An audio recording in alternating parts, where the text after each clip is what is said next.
Tuesday night and quite a lot to speak about.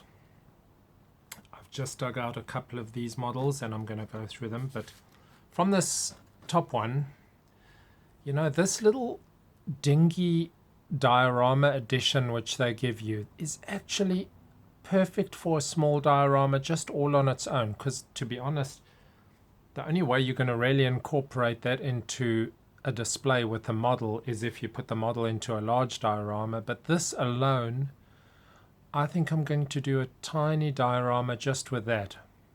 Very, very interesting. So this one, actually beautiful decal set and in very nice condition. Now, I don't know what the year is, but I mean, look at that boxing. This is, oh, well, that's interesting. That says on the side 1995. So that was then a late release, but using early artwork. Quite surprising. Even the decals look very aged. A surprisingly aged look for a not very old model. But that's not to say the molding's on you. I don't know. Does this have a date in it? So I don't know. Those of you who are more clued up about when this model might have been released first, based on the fact that that looks very old, I do suspect that this might have been released in the 70s with a slight push to the 60s. Very, very nice kit. You know, somewhat simple. It doesn't have a ton of parts, but it's going to be a beautiful build.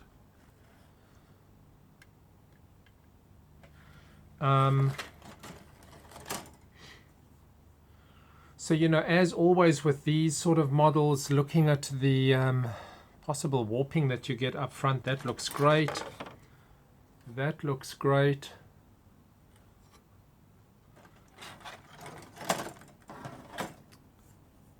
That looks very good.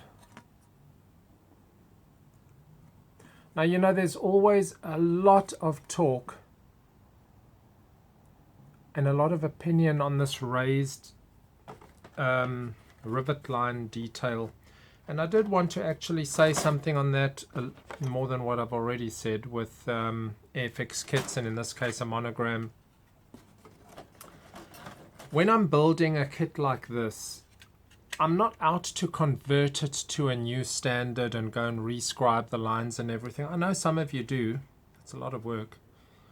And you can't even necessarily go by the lines that are on here. So those square grid lines that you see there are probably not correct whatsoever. That just isn't the way the internal structure in the wing looks. And to be honest, this is questionable whether that's accurate on the side there as well.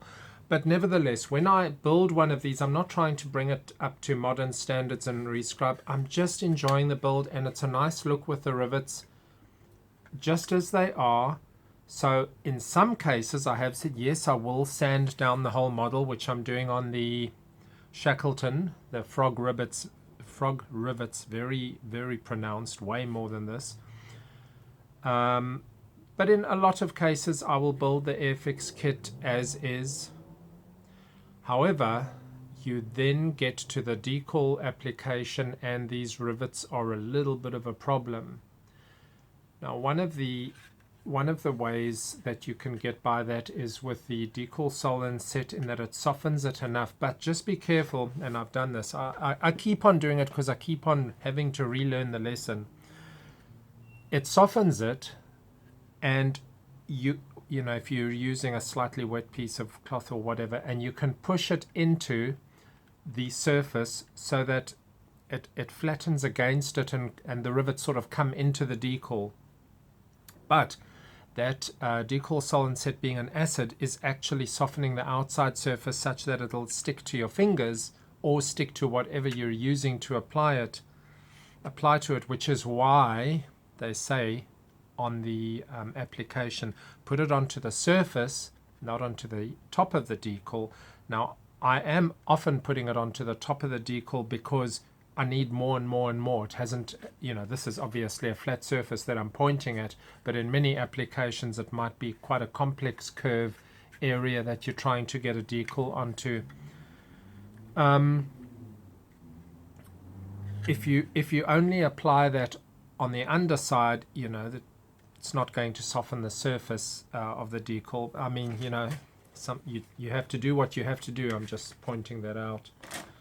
So I've had this one a while, and I am really keen, because this is an amazing aeroplane, and it was in a movie, and I just can't remember what the movie. Well, actually, I think it might have been in 2 movies. This wasn't the one in Con Air? If you can remember, what was the movie with this in? I think it was actually a TV series where they had this aircraft as the sort of one of the main characters, so to speak. Now, one of you mentioned warping on the Catalina. I got this Catalina where somebody's already painted the insides, but I think for the most part, this is a build that I can do without fussing too much. I just wanted to see if this one had warping. So this is a bit of an older molding. It's not necessarily the crispest of moldings, but it can make a beautiful aircraft. I absolutely love the Catalina. So that looks okay. That looks okay. That looks okay. If you end up with a situation where it's sort of unrecoverable, it becomes a great spares box. I hardly ever throw anything away. It's always nice to go and find interesting parts in a kit that you can't use as a airframe anymore, or you can even do a damaged airframe, a battle damaged airframe, even with the warped wings and all of that. Look at that rivet detail. Now that is pretty straight. So what's that? A little bit of warping there. Is there? Not too bad. Just a little bit of straightening out on the trailing edge. The other thing that sometimes goes wrong with these old kits is the quality of clear parts. Now, I mean, they are very thick, and like you can see in that one, it's got ejector pin marks right in the top of it there, which is, well, it's on the inside, it's not on the top surface. But that's it is what it is. It's an old kit. I'll happily build this, and I have 2 of them, so I'll build one out the box. This one's of course got nice decals because it's a more recent release of that old kit. I'll definitely do undercarriage up, and this is one that I really am due to build.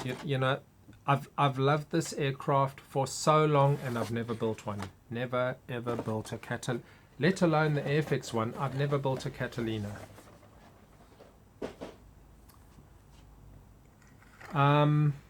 Okay, before I get to the Ford GT40, I wanted to speak about the order, or changing the order of construction of something. So I was speaking about the bumpers on this car, which go through those 2 little holes. Yeah, it's those slightly vertical slots, and then connect into the chassis on the underside there. But as soon as you do that, you fix the body to the chassis, and any movement, if you're busy handling your model and you put a little bit too much strain between body and chassis, if it wasn't already fixed pretty well, you're going to damage that joint. So it's a joint from something on the inside through the hole to an outside visual item. And all I really wanted to say about that is, if you're not happy about a particular thing on a kit, just change the build order. So I'm going to change the fact that it doesn't connect to the chassis. I'm going to connect the bumpers to the bodywork only. So that means that on the inside there, through those little holes, I'm going to have it come through and be fairly well secure inside there. And on the front inside there, those two little holes that you can see there and there. Don't be scared to change a small aspect of a kit. You need to modify the parts. You know, get the idea into your head of how you're going to handle it. So if I have the pins going through there, exactly how am I going to brace it? Not just glue. Glue isn't a structural strength. You know, do I need pinning? What do I actually need to fix that? And I'll still think about that one. I don't have a perfect solution yet. But there are times on an aircraft or any model that you feel that either sequentially you want to do things out of order, or the actual connection method you're not happy with at all. Don't be scared to change things, and if you're not that confident in what you're doing, try it out on lesser models first, the older kits.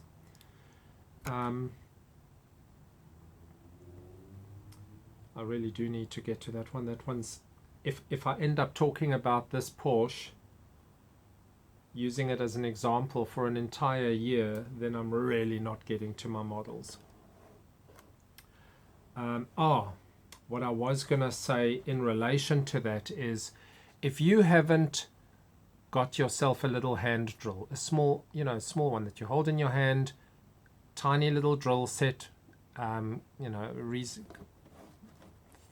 ranging, I guess, from 1/3 of a millimeter, 1/2 a millimeter, 0.7, 0.8 up to a millimeter, and then of course a couple of the slightly bigger ones, 1.5, 2 millimeter, and the various chucks to hold that, or I'm not sure what you call the little brass bits. They're not quite chucks, but anyway. And a voltage setting, a voltage selector, allowing you to really control the speed well. What you don't do when drilling into plastic is go high speed at all. Even on low speed, you melt the plastic almost immediately, so you need to go very slow speed and keep cleaning the drill bit. If you don't have one of those, I highly recommend that as the number one extra tool item apart from the normal little hand tools. The drill bits, and then brass or steel rods. Steel is a little bit of a mission to work with for instance, if you wanted to do horizontal stabilizer pinning. Brass is a much nicer medium to work with, especially if you're beginning with pinning.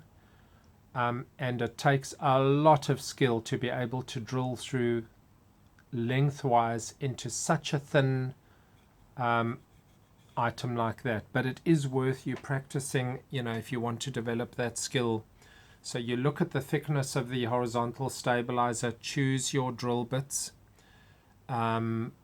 Probably not going much more. The one that I just did with that walrus, my drilled hole is about 0.6 of the entire width, even up to 0.7 of the whole width of whole thickness of that aerofoil.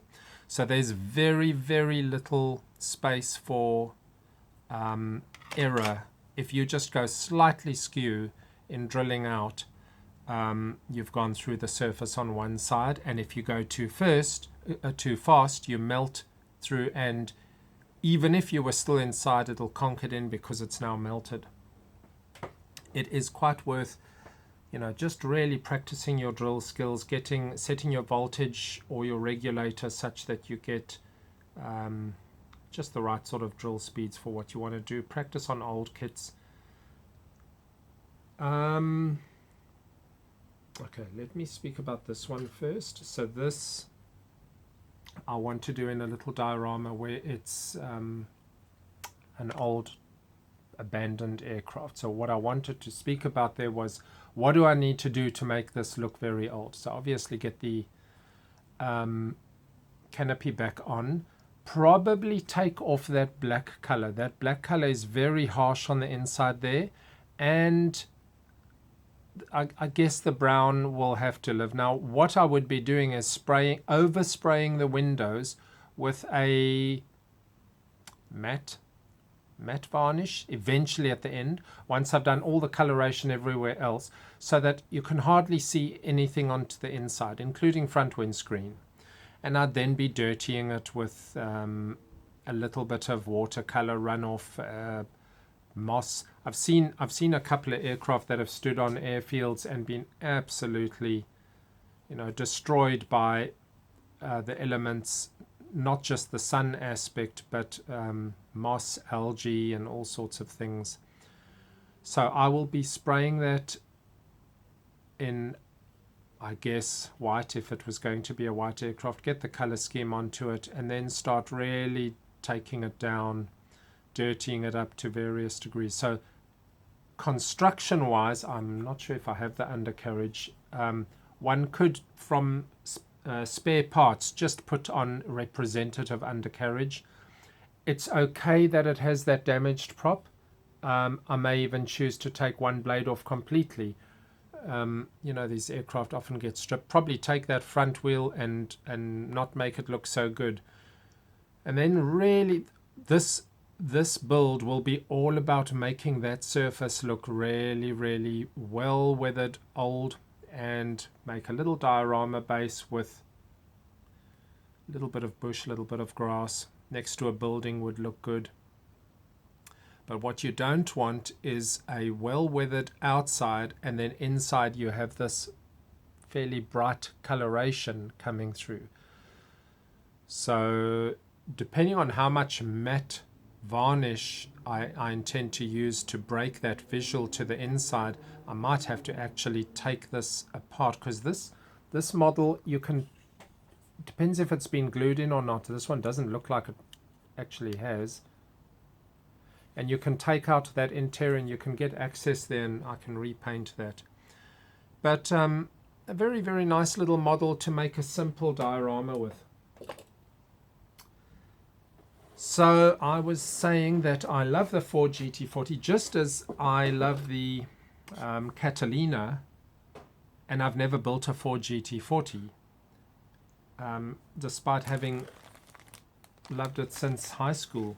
So I got this kit, but I was a little bit disappointed because I think this is of the same era, and well, it is of the same era, which is right now the very, very current Fujimi.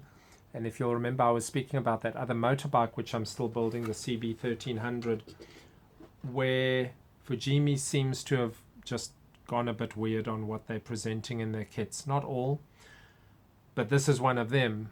This is a Ford GT40 by a company that I now don't really trust with their models. And what I mean by not trust with their models is the quality of what you're getting is a little bit suspect. It's not up to what they used to be.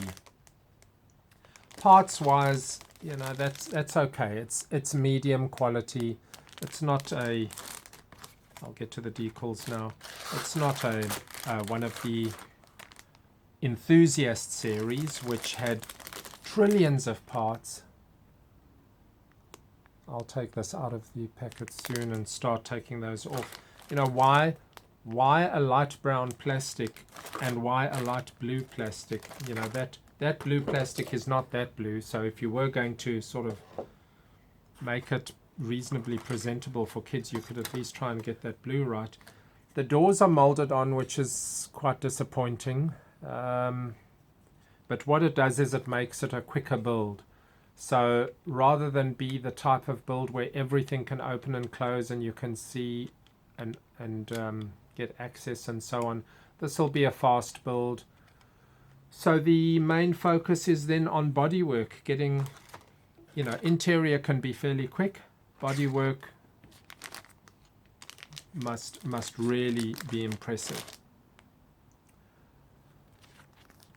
So that looks okay. I haven't checked it for accuracy or anything.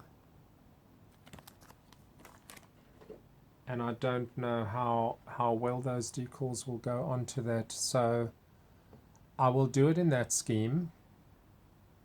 I'll try and make it look like a nice model, but I know up front that this isn't quite the quality that I was looking for. I haven't found a GT40 in a better brand yet, but that can wait. And I don't want the new GT40. It must be one of these old ones.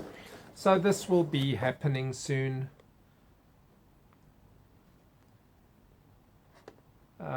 Beautiful, beautiful car, but it, you know, this is one of those cases where if you have a topic that you really want to do a good model of, get the good model. Okay. On this, so I've done that little part. Now this also falls into that doing weird build order. So I haven't done the other side there, and this little part obviously has to fit onto the onto there, and that has to go on. So this, the reason that I did that is because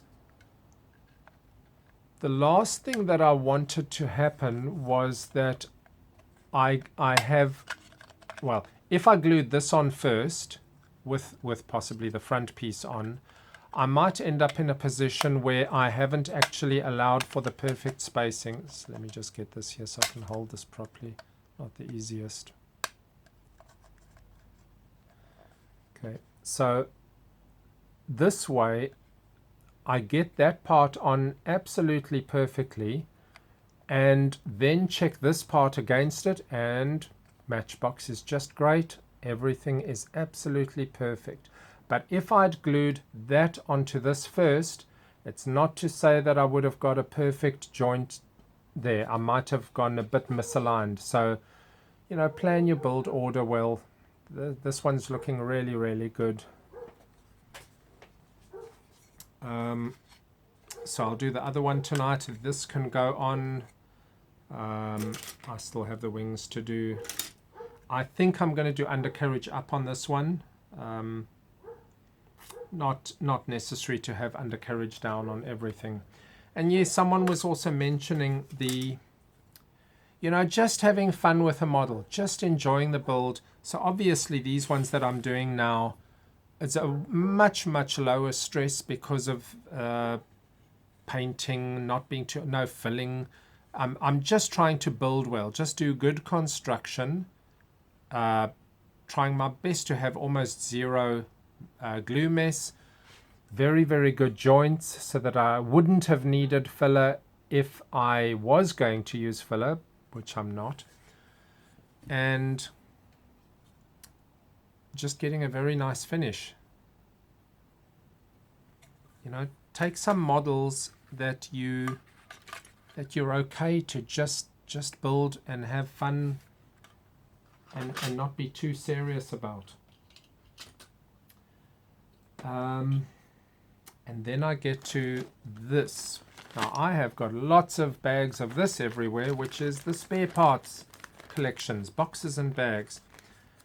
So as I was saying, I don't throw parts away, and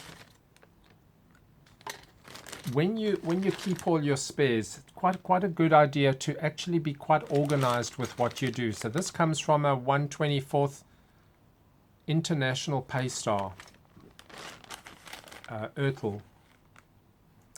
Now the nice thing about this is, you know, varied shapes, a lot of very automotive shaped parts, as opposed to aircraft leftovers, which are quite a different batch of things. And I do have a whole box of little wheels and things like that. I don't often go and get one, but when you need to, you've got it there. But for instance, now for building a little bit of interior on the Walrus, really what I want is just a little bit of interesting looking stuff. It doesn't have to be that accurate. It must just look like a little bit of cockpit stuff. So I'll be digging in here. I'm sure almost all modelers have got their little part stashes. I have got rid of a bunch like within the last year or two because the amount of parts just got a bit too much, but I actually regret that. Should have just put it aside. Gets a little bit annoying. That's why I say just spend that little bit of time organizing, because what you don't want to do is you need something and now you have to go through this huge box of a zillion parts. So try and do, you know, wheels, props, vehicles, extras, things like that. Reduce your time searching for stuff. And in some cases, the leftovers, like for a particular model, end up being something that you build again, and you're quite glad to have the extras for that. I think that covers just about everything that I was going to speak on tonight. So, happy modeling, and I shall see you next time. Cheers.